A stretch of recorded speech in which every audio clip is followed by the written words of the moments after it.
देखा कि उसका पुराना ठेला अब किसी काम का नहीं है, इसलिए उसने वह ठेला एक महिला को बेच दिया। लेकिन गोलू इस बात से अनजान था कि यह महिला कोई साधारण महिला नहीं बल्कि एक चुड़ैल। चुड़ैल वह ठेला अपने अड्डे पर ले गई और वहाँ उसने ठेले के ऊपर कई सारे सफेद रंग के जादुई कपड़े लोड किए। फिर चुड़ैल उस ठेले को लेकर गाँव पहुँची। चुड़ैल ने एक जगह पर अपने कपड़ों की दुकान लगा दी। ले लो भैया ले लो, सफेद रंग के कपड़े ले लो। सफेद रंग स्वच्छता और शांति की निशानी है। उसी समय गाँव का एक आदमी कपड़े लेने चुड़ैल के पास पहुँचा। बताओ अम्मा, ये कपड़ा कितने का है? ज्यादा नहीं बेटा, बस 50 रुपए। इतना सस्ता अम्मा, इसे तो मैं अभी खरीद लेता हूँ। आदमी ने चुड़ैल को पैसे दिए और कपड़ा खरीद कर ले गया। उस कपड़े को पहनते ही आदमी चुड़ैल के वश में हो गया और चुड़ैल की बात मानते हुए वह सीधे जंगल में चला गया। फिर ऐसे ही गांव के कई सारे लोग चुड़ैल से सफेद रंग का कपड़ा खरीदते और उस कपड़े को पहनते ही चुड़ैल के वश में होकर जंगल चले जाते। जंगल में चुड़ैल वश में हुए लोगों से मजदूरी कराती। चुड़ैल ये सब इसलिए कर रही थी क्योंकि उसे अपने लिए 3 पिरामिड बनवाने हैं ताकि वो हमेशा के लिए अमर हो सके। फिर गोलू ने एक दिन अपने ठेले को देखा तो उसे खुशी हुई। अरे वाह, मेरा बेचा हुआ ठेला इस बेचारी महिला के बहुत काम आ रहा है। लेकिन जब गोलू ने नोटिस किया कि जिन लोगों ने भी उस महिला से सफेद रंग का कपड़ा खरीद कर पहना हुआ है वो लोग थोड़ा अजीब सा चल रहे हैं, गोलू को ये बात थोड़ी अजीब लगी। इसलिए गोलू ने उनका पीछा करने का सोचा। गोलू उनका पीछा करते करते जंगल में पहुंच गया। जंगल में जाकर गोलू ने देखा कि चुड़ैल वहाँ उन लोगों से पिरामिड बनवा रही है और खुद राजा की तरह बैठकर अपने चमचों के साथ कैरम खेल रही है। फिर उसके बाद गोलू सीधे दौड़ते हुए बाबा के पास गया। गोलू ने देखी हुई सारी बातें बाबा को बताई। फिर बाबा ने भी आंख बंद करके अपनी दिव्य दृष्टि से वहाँ का हाल देखा। गोलू, चुड़ैल ने 2 पिरामिड बनाकर तैयार कर लिए हैं। अगर चुड़ैल तीसरा पिरामिड भी बना लेती है तो वह अमर हो जाएगी, फिर उसे मारना असंभव हो जाएगा। और दूसरी तरफ गोलू की दीदी भी टहलते टहलते उस कपड़ा बेचने वाली के पास पहुंच गई। अरे वाह, ये कपड़ा तो मुझ पर बहुत अच्छा लगेगा। अम्मा जी, ये कपड़ा मुझे दे दो।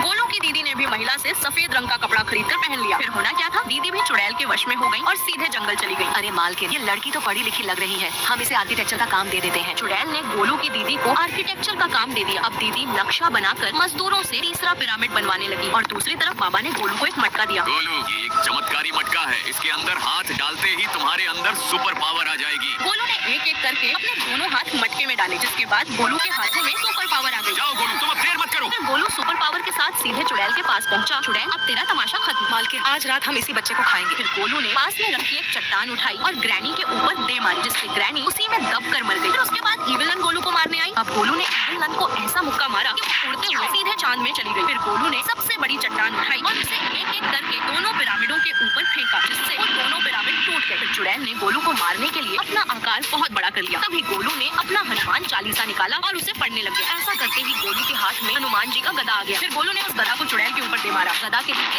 चुड़ैल लाश और वहीं गोलू ने देखा कि उसका पुराना